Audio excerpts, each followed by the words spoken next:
newly unearthed footage shows young Vivek Ramaswamy, and this footage has gone viral. Let's watch some of it. Good. Let's get to my question here. Go ahead. Reverend Sharpton, hello. I'm Vivek, and I want to ask you, last week on the show we had Senator Kerry, and this week and the week before we had Senator Edwards. And my question for you is, of all the Democratic candidates out there, why should I vote for the one with the least political experience? Well, you shouldn't, because I have the most political experience.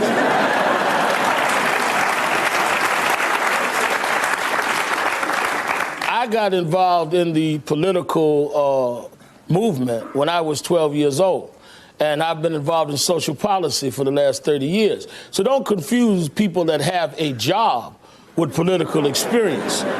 Whoever the head of some local bureaucracy has a job in Cambridge, that doesn't mean that they have political experience, and it doesn't mean they have the experience to run the United States government. So I think that we confuse title holders with political experience, as we have seen with the present occupant in the White House. George Bush was a governor and clearly has shown he doesn't have political experience. Now, Ramaswamy wasn't the only budding political star to take to hardball in their youth during that 2003 little shindig at Harvard, I believe. You were maybe back there somewhere, Briahna. She's shaking her head. I was elsewhere being normal. But Vivek was not alone. Let's check out who else was there.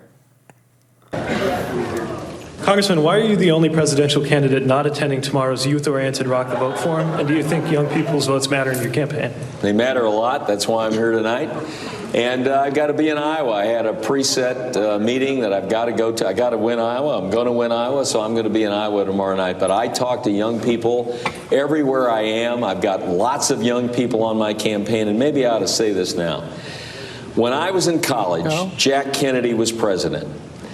And I was moved when he said to young people like me, get involved in politics. Give part of your life to politics. So I just want to say to all of you here, get involved in public life. Give back to your country. Don't just take from it.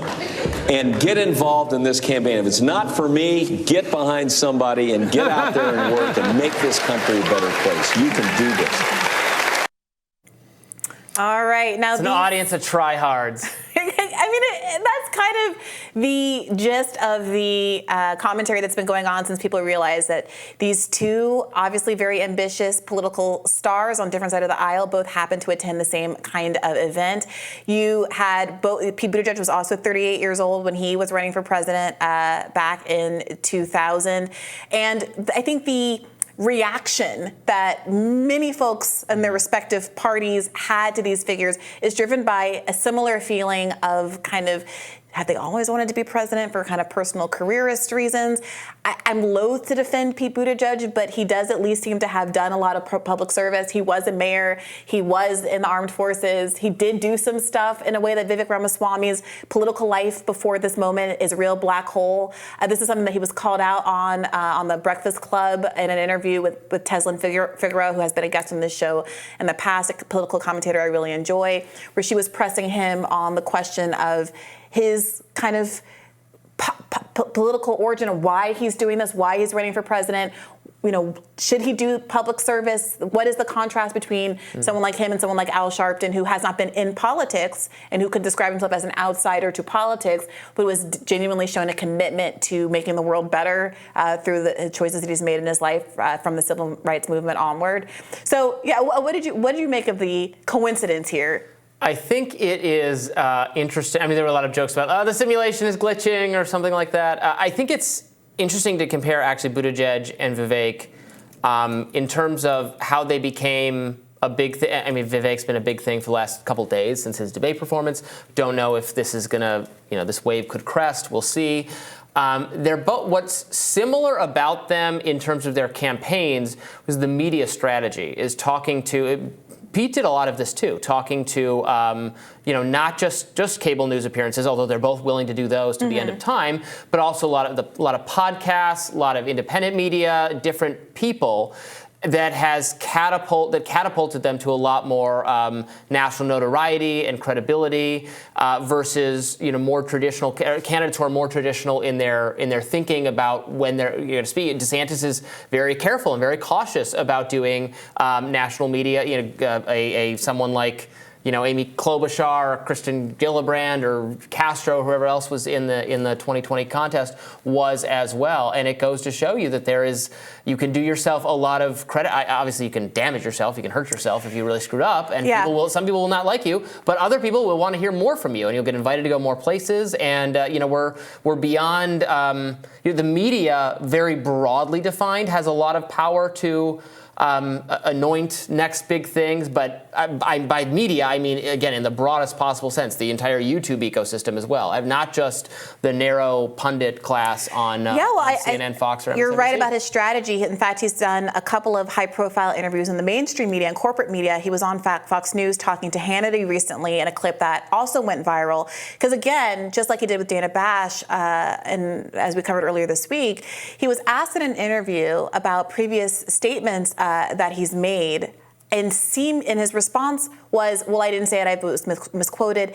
Hannity had the quote on hand. I think we have this clip. Let's go ahead and take a look at how that went down at Fox. Go over some of the issues, though. You said aid to Israel, our #1 ally, only democracy in the region, should end in 2028, and that they should be integrated with their neighbors. I have an exact quote. You want me to read it? That's actually... Yeah, I can tell you the exact quote. What I said is it would be a mark of success if we ever got to a point in our relationship with Israel, if Israel never needed the United States' aid.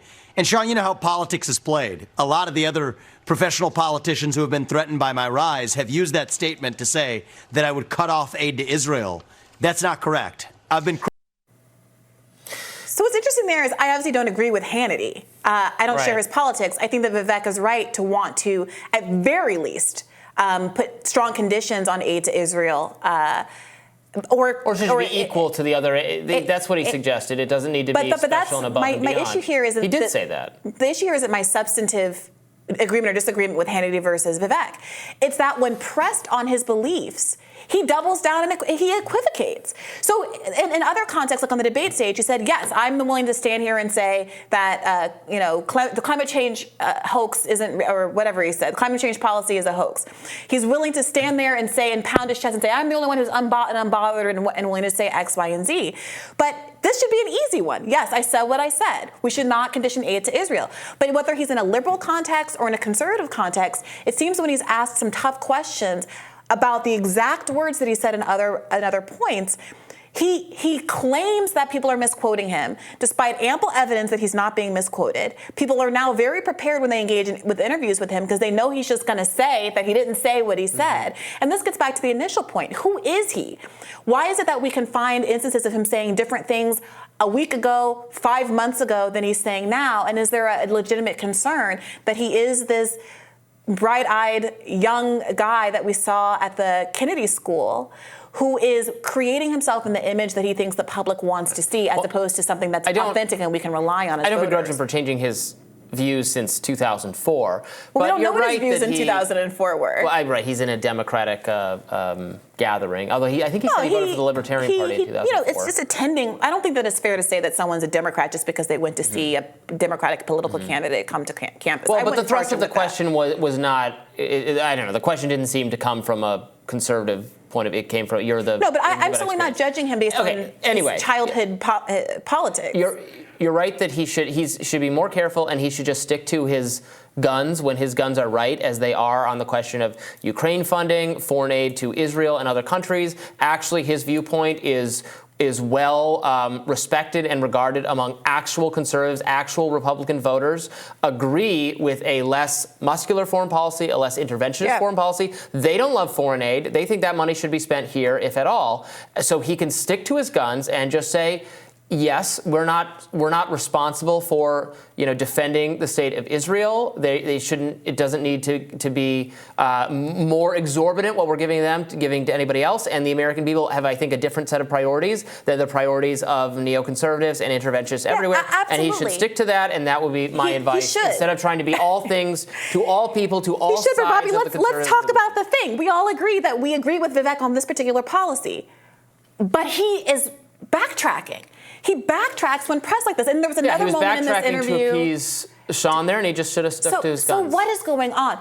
There was another clip. He's trying to be all things to all people. That's the critique that I'm making here. It's not of the policy; it's of his choice. Well, I agree. So there's another clip from this interview.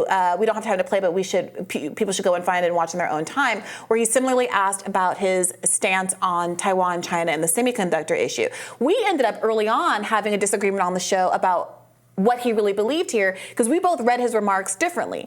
I said, well, he said it's strategic. He advances strategic clarity, and you were saying, no, he's anti-interventionist in China. He's saying that we're not going to fight a war. And I said, well, no. When we read the statements, he says that he will. He has said full-throatedly that we will defend Taiwan against China, potentially World War III, till the end for the next 4 years until we get semiconductor independence, which foreign policy experts say is an incredible escalation and puts America at risk for those next 4 years.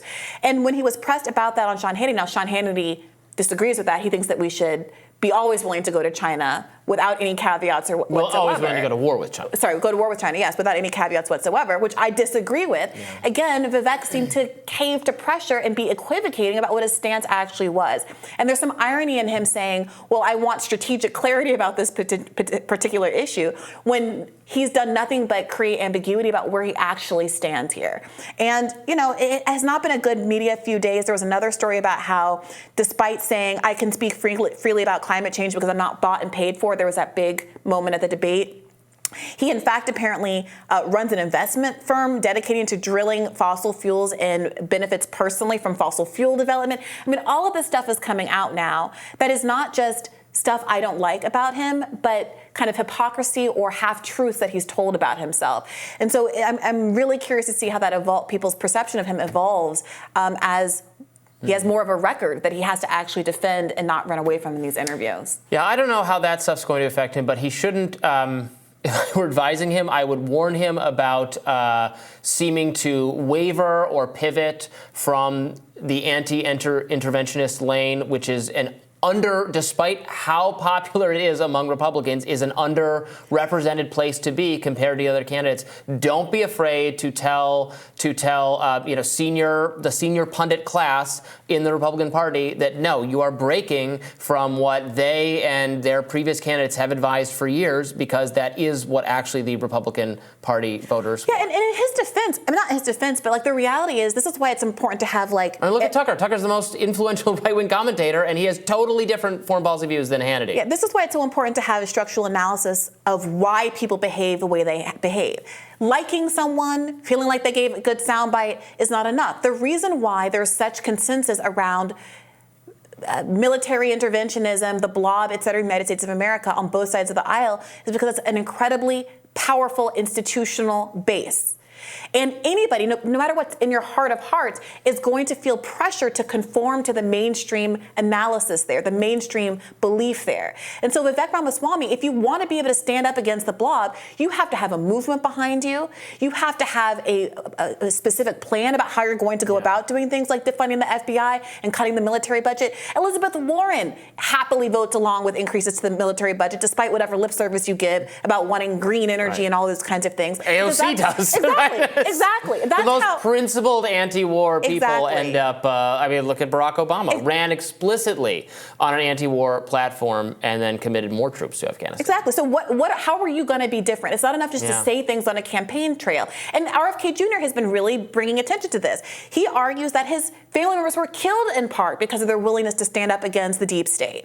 And I think there's a lot of credibility to that sort of argument. So can you even believe that you are even sincerely invested in this given the lack of record you have? And two, even if you do sincerely believe in it, what is your plan to get farther here than any other person has managed to do in the history of American politics? All right, more Rising for you right after this.